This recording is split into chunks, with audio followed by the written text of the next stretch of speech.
काय म्हणलंय? The current flowing through diode in the given circuit diagram is. मी काय फाइंड करायचंय? करंट. आणि ब्रॅकेट फार महत्वाचं आहे. Forward resistance of diode is 0. हे दिलंय बरोबर. आता ऐका की हा डायोड करंट फ्लो होतोय का नाही. तर काल जे ऍप्सॉन त्यांनी लक्ष द्या. हे हे डायोड आहे ना, पीएन जंक्शन डायोड, हा फॉरवर्ड आहे काय रिव्हर्स बायस हे अगोदर चेक करावं लागतंय. तर हे ट्रायंगल दिसते तुम्हाला. ट्रायंगल म्हणजे पी आणि लाईन म्हणजे एन. एन साइड कळलं.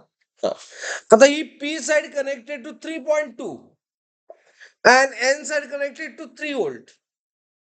हे प्लस मायनस नाही आहे. इम्पॉर्टंट लक्षात घ्या. 3.2 व्होल्ट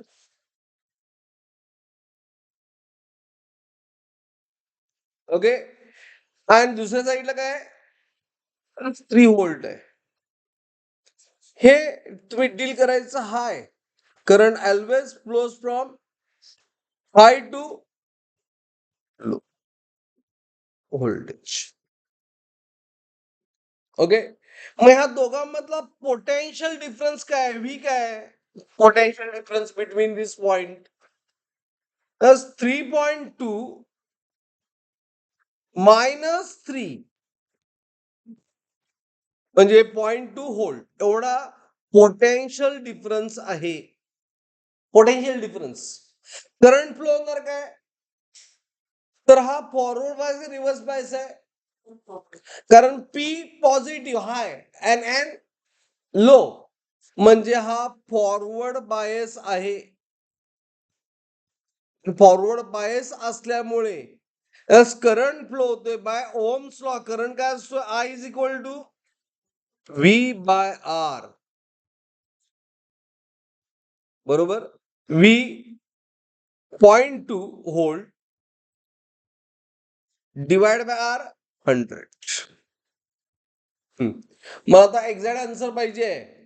मग मी काय करणार? हे 2 इथे घेतलं. ओके. त्यामुळे 10⁻⁻1 झालं बघा. 0.2चं 2 लिहिलं. 10⁻⁻1 हे 100 न्यूमरेटर मिळालं. 10⁻⁻2 झालं. -1 -2 -3. तेव्हा आन्सर 2 into 10⁻³ एम्पियर